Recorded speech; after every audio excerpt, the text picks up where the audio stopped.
저는 오늘 제 얘기를 한번 들려드리려고요. 이렇게 또 아직 부족하지만 이렇게까지 또 제 얘기 들어주신다고 또 이렇게 와줘서 너무 감사한 마음에 제가 최선을 다해서 제가 어떻게 창업을 했고, 제가 어떻게 창업을 하기 전에 어떤 모습이었고, 그리고 앞으로는 제가 이러한 농식품 창업에 대해서 어떤 생각을 갖고 있는지 한번 말씀드리겠습니다. 접니다. 먼저 이게 전 농업인이거든요. 원래 저는 농사를 짓습니다. 지금도 농사를 짓고요. 그래서 항상 평소 모습은 이렇게 좀 밭에서 일하는 모습 같습니다. 저는. 그래서 이렇게 제 얘기를 이제 농업하기 전에 어떤 모습이었는지 시작하겠습니다.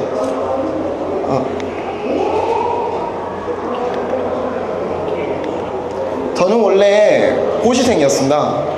원래 고시가 여러 가지가 있잖아요. 사법고시가 있고 무슨 행정고시가 있고. 근데 저는 경찰 간부고시라는 게 있어요. 경찰 간부시험입니다. 그거를 제가 군대를 제대하고 대학 복학을 안 하고 바로 절에 들어갔어요.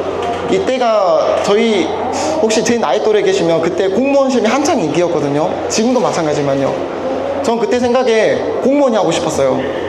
왜 그러냐면 대학을 졸업한다 하더라도 취업도 마땅하게 어려울 것 같았고, 그리고 공무원을 하는 게 누가 나한테 너 어디 가서 뭐해? 너 어떤 데 취업했어? 했을 때 공무원이라는 그렇게 말하고 싶었어요. 그래서 저는 공부를 하려고 절에 들어갔습니다. 여기 절은 전북 정읍에 있는 절입니다. 정읍에 두승산이라는 곳이 있거든요. 혹시 아신가요? 정읍 두승산?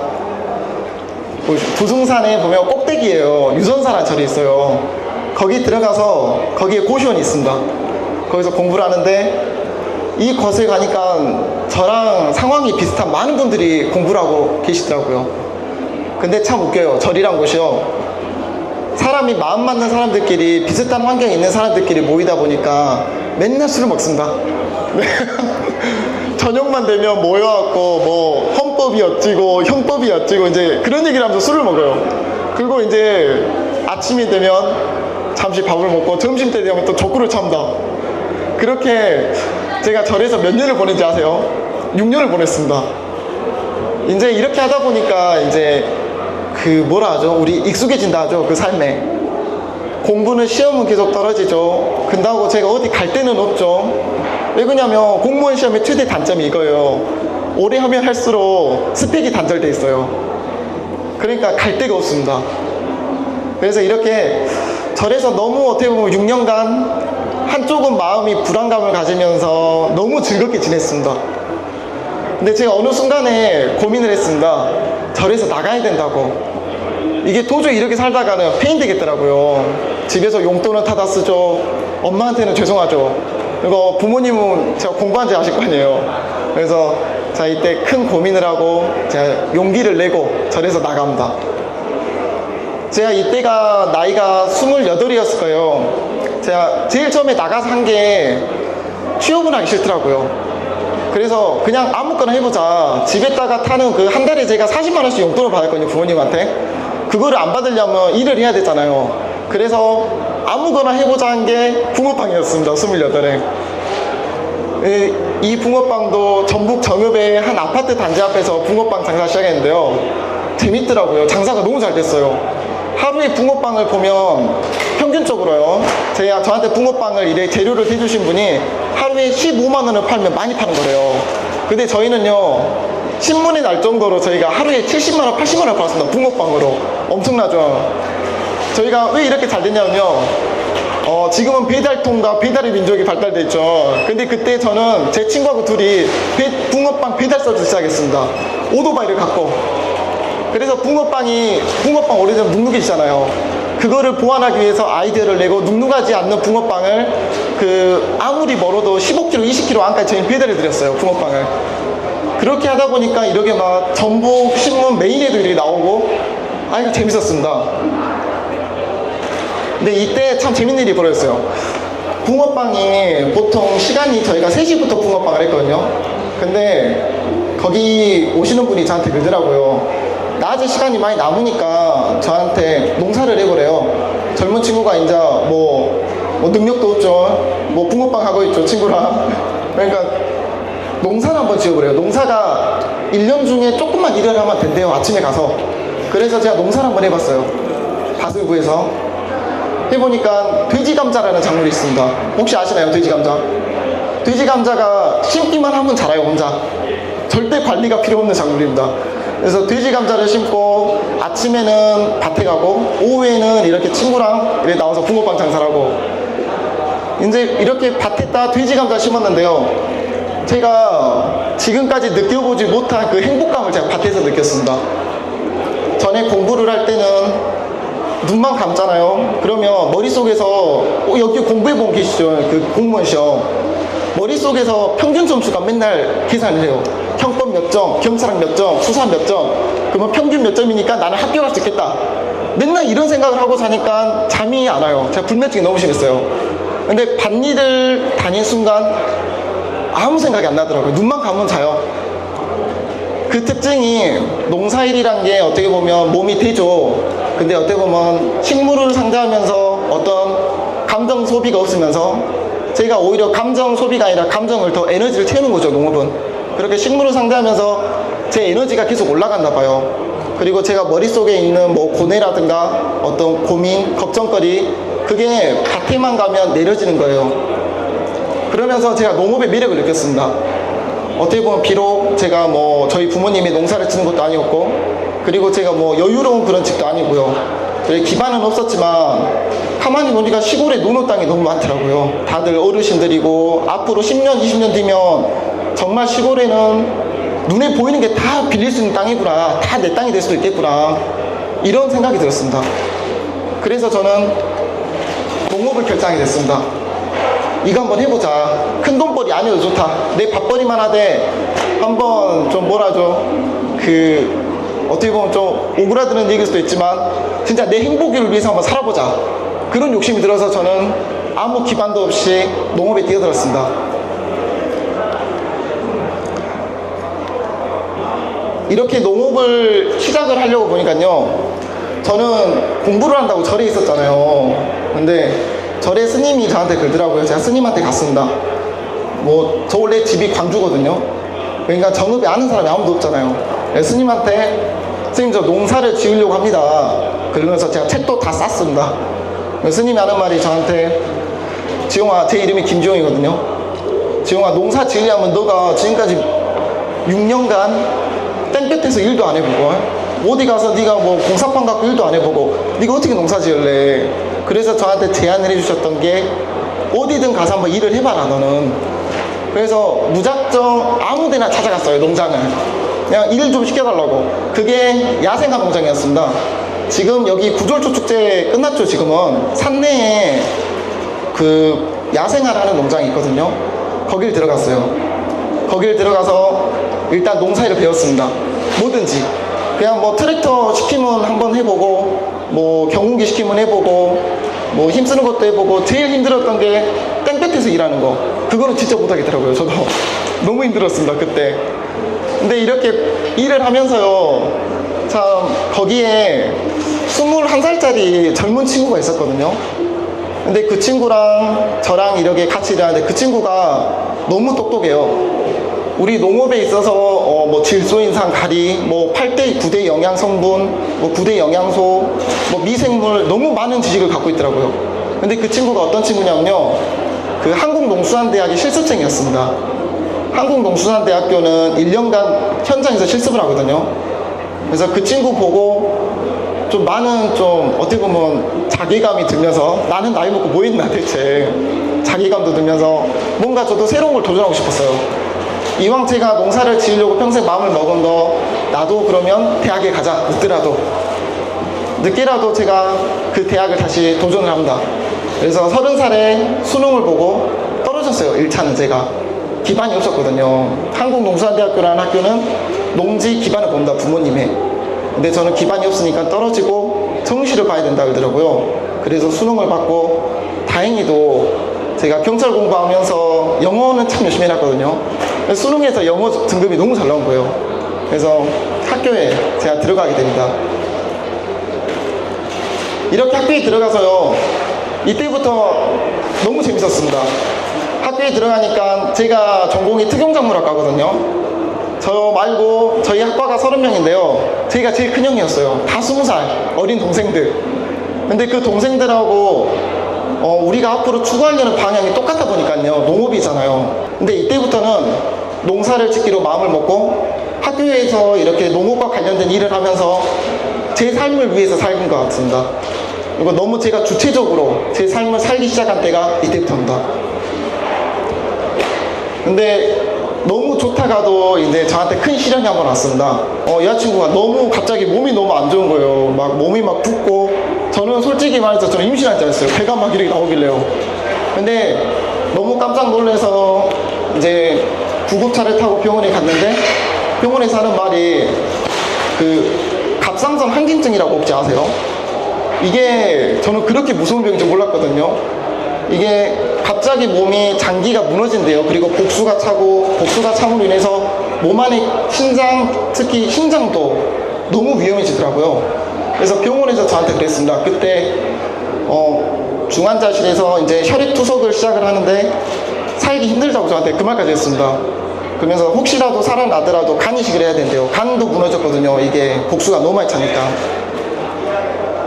근데 이렇게 하면서 제가 너무 힘들었던 것 같아요. 학생이죠. 돈은 없죠. 근데 다행히도 정말 명의를 만났어요. 그때 병원에서는 이게 정말 전북대학교 병원에서 명의분께서 너무 잘 치료를 해주셨어요. 이제 호전이 보이기 시작했습니다. 제 여자친구가. 그러면서 처음에는 이제 마음이 좋다가 또 한 가지 걱정이 되는 게 그때부터 이제 병원비가 한 1,400만 원 정도가 저한테 나온다 하더라고요. 제가 돈이 어디 있어요. 고민이 이제 더 되는 거죠. 일단 살아나서 마음은 기쁜데, 근다고 제가 집에다가 엄마 여자친구 제가 병원에 있다고 돈 주라면 얼마나 좀 가슴 아프시겠어요. 말도 못하고. 마침 또 이 상황에서 제가 보시죠. 이 작두콩으로 만든 커피에 이걸로 아이디어 경연대회 본선에 지금 제가 참가한 상태였어요. 발표평가가 한 번 남아있었거든요. 근데 그 대회에서 1등을 하면 2천만 원이었습니다. 제 여자친구 병원비를 해결할 수 있는 돈이었어요. 악착같이 했습니다. 그냥 아이디어만 있는 상태였거든요. 그러면서 여자친구 병원에 있고, 이제 밤 되면 이제 그때 PPT도 계속 만들고 발표 연습하고 병원에서 그렇게 정말 독하게 진짜 무조건 1등을 해야 된다는 그 독한 마음으로 너무 열심히 했습니다. 근데 됐어요. 이게 농협에서 하는 농식품 아이디어 킬드 경연대회인데요. 전 이때 너무 좋았습니다. 이때. 근데 1등은 못했습니다. 2등 했습니다. 2등 상금이 1,000만 원이거든요. 일단 해결은 했잖아요. 병원비 어느 정도는.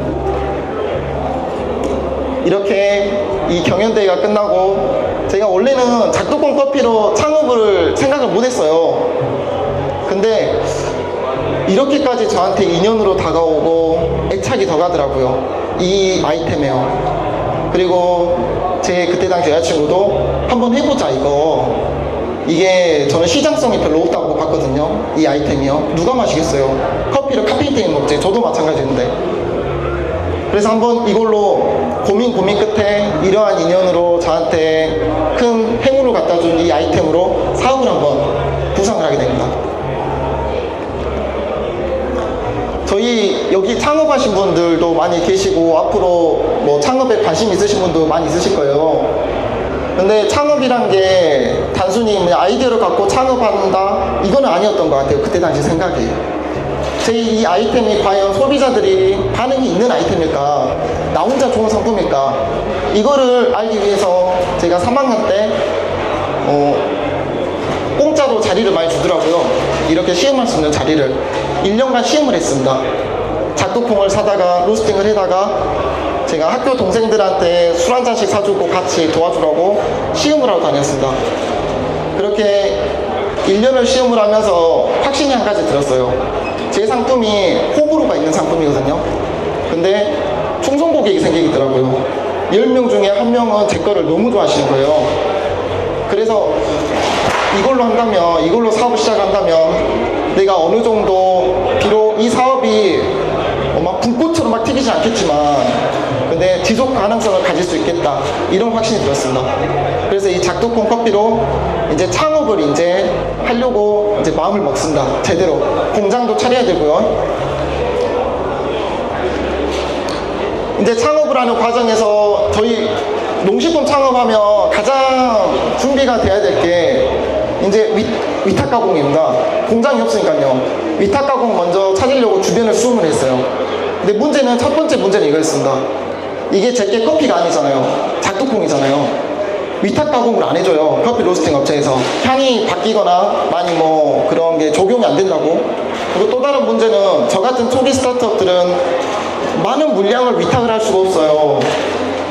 예를 들어서 해봤자 뭐 300박스, 500박스 그 정도만 있으면 되거든요, 저는. 근데 위탁하는 업체에서는 뭐 최소 뭐 10만 개, 5만 개 이 정도 양이 되다 보니까요. 위탁도 할 수가 없었습니다. 그러면 문제는 제가 공장이 있어야 된다는 얘기인데 작은 공장이라도 필요했습니다. 그래서 전 농업인이니까, 그리고 은행에 가면 후계자 대출을 해주거든요. 그래서 은행에 갔어요. 대출이 되는지, 농사를 제가 땅도 사고 그 땅 위에다가 공장을 짓고 싶다. 근데 은행도 그게 현실은 또 안 되더라고요. 막상 이게 딱 그 대출은 가능은 한데 제가 담보 설정을 넣을 수 있는 게 없다 보니까 은행에서도 힘들다 하더라고요, 대출이. 이때 이 사업을 진짜 내가 할 수 있을까? 이 의문이 들었습니다. 그리고 부모님이 살던 광주집 그거를 하나를 정리를 해주라 할까? 이거는 또 말도 안 되는 일이었어요, 저한테는. 그래서 이렇게 고민할 때 제가 인터넷에서 어떤 글을 하나 봅니다. 여기 전북 익산에 국가식품 클러스터라는 곳이 생겼대요. 근데 거기에 저같이 공장이 없는 사람들한테 공장을 임대해 준다고 합니다. 그래서 거기 전화해 보니까 그 다음날이 접수 마감이라 하더라고요. 그래서 성급하게 제가 서류를 쓰고 제가 직접 냈습니다, 가지로. 가서 내고 지금 이 생각이 들어요. 제가 서류를 국가식품 클러스터에 내려갔거든요, 기업지원부에. 근데 거기 계신 분이 이제 지금은 안 계신데요, 저한테 그러시더라고요. 보통 국가식품 클러스터에 입주하는 기업들을 보면 기존에 잘하고 있는 기업 있죠. 좀 큰 데도 많이 있거든요, 큰 기업들도. 그런 기업들이 온대요. 근데 이렇게 예비 창업 단계에서, 사업자 도는 단계에서 이렇게 온 게 처음이라 그러더라고요, 저보고. 그러면서 아마 좀 힘들 수도 있다. 이거 서류 평가, 면접 평가하고 힘들 수도 있고, 저한테 좀 쓰라리 말 하셨습니다. 월세는 낼 수 있겠냐? 제가 나름 좀 생긴 거와 같이 제가 좀 고집이 있거든요. 그래갖고 당연히 낼 수 있다. 빚을 내서라도 제가 월세는 낸다고. 일단 저 입주만 발표평가라도 갔으면 좋겠다고. 그래서 국가식품 클러스터의 발표평가를 제가 그때 했습니다. 그때 한 9개 기업이 발표를 했는데요. 저하고 본주하고 2개 딱 입주를 했어요, 그때 한참 막 방이 별로 안 남아서 진짜 여유가 없었나 봐요. 그래서 입주에 제가 성공하게 됩니다. 저한테는 어떻게 보면 다른 분들은 요즘 전라북도에 이렇게 임대해주는 공간이 많이 있잖아요. 저도 이렇게 비슷한 상황으로 임대를 했는데 저한테는 크게 다가왔습니다, 이 상황이. 왜 그러냐면 사업을 못 할 수도 있는데 그래도 할 수 있는 공간이라고 생겼으니까. 이렇게 제가 공장이 있으면 이제 또 안에 칸막이도 쳐야 되고요, 기계도 넣어야 되고요. 일단 먼저 칸막이를 칩니다. 제가 손기술이 좀 있었거든요. 그러면서 이제 정읍에서 아는 목수 아저씨한테 부탁을 해서 제가 자재를 사다 드리고 같이 타카도 받고 판넬도 치고 그래 공사를 했습니다. 그래서 사업을 시작하려고 보니까 또 고민이 하나 또 생겼습니다. 기계. 이제 그 다음부터는 이 작두콩 로스팅 하려면 기계를 사야 되고 또 분쇄기도 사야 되고 여러 가지 또 기기가 필요하더라고요. 커피 로스팅기가 혹시 잘 모르시죠? 가격이요, 커피 로스팅기가요 7kg짜리가 3,500만원 주랍니다. 엄청 비싸죠, 커피 로스팅기가. 너무 가격이 부풀려져 있더라고요. 살 수가 없었어요, 커피 로스팅기를. 그래서 저는 깨볶는 기계 아시죠? 저희 방앗간에 쓰는 거. 이 기계를, 계기판을 개조를 하니까 로스팅이 잘 되는 거예요. 굳이 비싼 게 살 게 없지 않나요? 그래서 이때도 뭐 대출 알아보러 갔습니다. 근데 당연히 농협은 담보 설정이 안 되니까 안 된다고요. 그러면 어쩔 수 없다. 저희 사람원이 아시죠? TTV 많이 나오는 거예요. 사람원이 대출 받으러 갔습니다. 근데 대출을 받는데 거기선 해줘요, 대출을. 근데 대출 상담받고 나오는데 전화가 한 통 오더라고요. 여기 전북대 창업송도대학이라고 사업이 있는데요. 거기에 제가 떨어졌었거든요. 근데 한 분이 좀 어떤 불미스러운 일로 미끄러지면서 제가 추가로 됐다 하더라고요. 그래서 그 창업 선도대 자금으로 이제 기기를 사다녔습니다. 운이 좀 좋은 편 같아요. 타이밍도 잘 맞았고요, 그때. 그래서 제 사업을 본격적으로 이제 시작할 수 있게 됐습니다. 우여곡절 끝에. 이렇게 한 1년 걸렸죠. 제가 창업을 준비하면서. 그렇게 작년 12월 달에 제 제품이 처음 나왔습니다. 허접하죠? 지금 많이 바뀌었어요, 제품이. 이렇게 스티커. 이 지퍼백 그거 인터넷에서 사다가 스티커 5만원어치 맞추면 500장인가 주거든요. 그래서 스티커 붙여서 디자인도 어디 있습니까? 그때 디자인 업체도 없죠. 그냥 인쇄소한테 디자인만 좀 해주라 했어요. 대충이라도. 그래서 제 아이템이 나왔습니다. 이 아이디로마 2016년도에 아이디로마 있던 거를 이렇게 제 제품화까지 이때 완성을 했어요. 이제 또 팔 데가 없습니다. 참 창업이란 게 그런 것 같아요. 전 창업이 이렇게 어려운 줄 몰랐습니다. 아니 하나 끝내면 하나 또 해결해야 되고 하나 끝내면 또 하나 해결해야 되고 이제 시작한 초기 단계에도 이렇게 해결할 게 많더라고요. 어디다 팔까 이거를. 근다고 내 제품을 그냥 행사장이나 어디든 가서 막 팔아볼까. 근데 그건 또 아닌 것 같았어요. 왜 그러냐면 시음을 할 때는 소비자분들께서 그냥 드시잖아요. 근데 팔 때는 또 다르거든요. 이 제품을 살 때는 직접. 그래서 많은 고민 끝에 저는 크라우드 펀딩을 알게 됐어요. 보면 저같이 이제 초기 스타트업들이 크라우드 펀딩이라는 곳에 제품을 올리고 소개를 하고 이게 어느 정도 금액이 모이면 배송을 해주는 방식이었거든요. 그래서 저는 크라우드 펀딩을 했습니다. 근데 너무 잘 됐습니다. 이게 저는 다음 스토리 펀딩으로 먼저 오픈을 했는데요. 다음 스토리 펀딩에서 제일 잘 팔린 식품이 1,900만 원이래요. 1,900만 원. 근데 저희 제품은 보시다시피 작두콩으로 만든 커피, 작두콩 무카페인 커피 대용품, 아무나 집을 수 있는 뭐 도라지나 귤, 배 이런 것처럼 어느 누구나 쉽게 살 수 있는 제품이 아닙니다. 좀 특정 계층 아니면 임산부라든가 커피를 못 드시는 분 이런 분들이 사는 거라 저는 이거를 오픈할 때도 여기 다음 스토리 펀딩 담당자가 한 200~300만 원 정도 팔릴 거니까 목표 금액을 한 200~300으로 책정하십시오 그러더라고요. 그래서 안 팔리지 않았습니다. 정말 많이 안 팔리지 않았습니다. 근데 완전 운이었어요. 13일 만에 저희가 1,700을 모았거든요. 정말 잘 팔렸습니다. 이렇게 제가 이거를 팔고 나서요, 한 가지 제가 좀 실수면서 어떻게 보면 잘한 일 중에 하나가, 지금은 잘한 일이죠. 제가 지금의 그 와이프인데, 제 여자친구가 전북대병원에서 그 치료를 잘 받았잖아요. 그래서 제 여자친구가 저한테 그러더라고요. 우리 이렇게 마음고생해서, 자기가 마음고생해서 이렇게 나온 첫 제품, 첫 판매 금액은 우리 기부를 하자. 전북대병원에 기부를 하자 그랬습니다. 그래서 저는 한 200~300이나 모일 줄 알고 그렇게 하자 그랬는데, 이렇게 너무 많이 모이니까 제가 조금 당황하긴 했어요. 이게 판매 금액 전액이었거든요. 근데 이왕 하는 거 제 자비 300만 원을 더 못해서 2천만 원을, 1,000만 원은 전북대병원에 제가 기부를 하고요. 1,000만 원은 어린이재단에 저희 어린이재단 있잖아요. 초록우산 어린이재단. 그 친구들 보면 문화생활을 잘 못 즐긴다 하더라고요. 그래서 어린이재단에 직접 전화를 걸어서 제가 1,000만 원밖에 없는데 전국에 있는 1,000명의 어린이한테 영화를 보여주신다고 했습니다. 근데 그쪽에서도 어린이들한테 영화를 보여주려면 전국에서 버스를 대절해야 되죠. 또 담당자가 붙어야 되죠. 이게 여건이 어려웠나 봐요. 근데 제가 너무 하고 싶었거든요. 근데 또 이게 또 마음이 맞아서 그런지 어린이재단에서도 한 3~4천만 원을 댔을 거예요. 더 버스 대절하고 어린이 보호자 붙이고 또 영화관 또 대여하고, 전 그래서 이 1,000만 원으로 전국에 있는 어린이 1,200명한테 영화를 보여줄 수 있는 그런 뜻깊은 일을 하게 됐습니다. 이때 제 사업의 목표가 생겼어요. 제가 전북대병원 갖다 줄 때는 솔직히 아무 감흥이었었거든요. 그냥 솔직히 이분들은 뭐 큰 기업이 이렇게 기부 많이 한대요. 와서 2천만 원, 3천만 원 내니까 아무 감흥이 없으세요.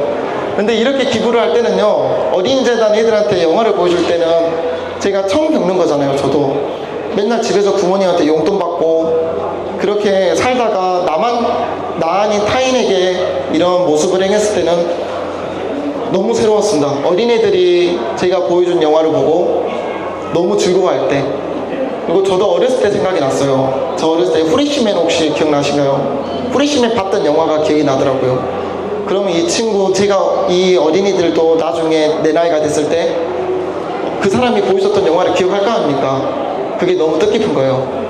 그래서 이때 저랑 제 여자친구 둘이 많은 얘기를 했습니다. 들어와서 우리 이제 사업을 할 때 뭔가 좀 사회를 좀 환원할 수 있는 그런 일들을 계속해서 해보자. 우리가 나중에 잘 될지 안 될지 모르지만 뭔가 목표를, 이제 또 우리 기업에 대한 우리 최종 목표를 사회에 환원할 수 있는 그런 기업으로 만들고, 뭔가 좀 남들에게, 타인에게도 좀 모범이 될 수 있는, 이게 매출을 떠나서 그런 목표를 이때 세웠습니다. 그리고 열심히 했어요. 진짜 열심히 싸돌아다녔습니다. 행사장이면 행사장, 그리고 많은 뭐 누구 만날 기회가 있으면 계속해서 만나고 돌아다니고 제 제품을 알리기 위해서 막 달리고, 이렇게 막 열심히 하니까요, 청와대에서 저를 부르더라고요. 저 정말 놀랐어요. 청와대에서 청년기업 대표로, 여기가 올해 3월인데요 청년 일자리 대책 홍보대회에 초청장이 와서 직접 갔습니다. 그리고 대통령님 앞에서 제 사업이, 제가 어떤 사업을 하고 있고 어떤 과정을 거쳐서 창업을 했는지 그거를 보고를 했어요. 그리고 어떻게 보면 올해 너무 저에게는 이제 너무 좋은 일이죠. 국내에 얼마나 많은 창업기업가 분들이 계신데 제가 뭐라고 이제 청와대까지 가서 이렇게 너무 영광스러운 날이었습니다. 그리고 그때 당시 아팠던 제 여자친구 있죠. 지금 제 와이프입니다. 저희가 재작년 12월 달에 이렇게 결혼했고요. 지금은 엄청 건강해요. 이제 와서 제가 지금 드리는 말씀이지만 그때 병원비 제가 부족해서 악착같이 했잖아요. 근데 보험이 들어져 있었습니다. 저한테 말 안 하더라고요. 그리고 지금 제 와이프가 저한테 하는 말이, 진짜 이제는 저 따라 이제 농사일도 한 번씩 하거든요. 그래서 저에게 시골에다가 이쁜 집 하나 지어주라 하더라고요. 욕심이 이제 또 생기나 보죠. 이렇게 제 옆에 있으면서 너무 건강해져서 지금은 전반적으로 제 일을 다 봐주고 있습니다. 이렇게, 그리고 이제 제 사업 얘기를 좀 안 드렸네요. 제가 이렇게 크라우드 펀딩이 끝나고 나서 괜찮았어요. 판매가, 홍보가 막 되더라고요. 막 신문에도 나가고 방송에도 나가고, 그러니까 자연스럽게 많은 금액은 아니지만요, 이렇게 소비자분들이 제 거를 온라인으로 구매해 주시고요. 또 더 나가서는 제가 기사에다가 어떤 기자분이 오시면 저한테 물어보는 게, 앞으로 이 작두콩 커피를 어디다 팔고 싶냐 물어보길래, 저는 미국에 수출하고 싶고, 미국에서도 맨하탄에다가 제 제품이, 맨하탄 스타벅스의 제 제품이 마시고 있으면 좋겠다, 외국인들이. 그런 목표를 세웠었습니다. 근데 올해 그 꿈이 조금씩 이루어지는 것 같아요. 미국 뉴욕에 올해 작은 금액이지만 수출도 하고 한 8개국에 이렇게 제품을 보내고 지금 이렇게 계속 회전을 하고 있습니다. 이제 제 얘기를 좀 이렇게 들려드렸는데요. 제가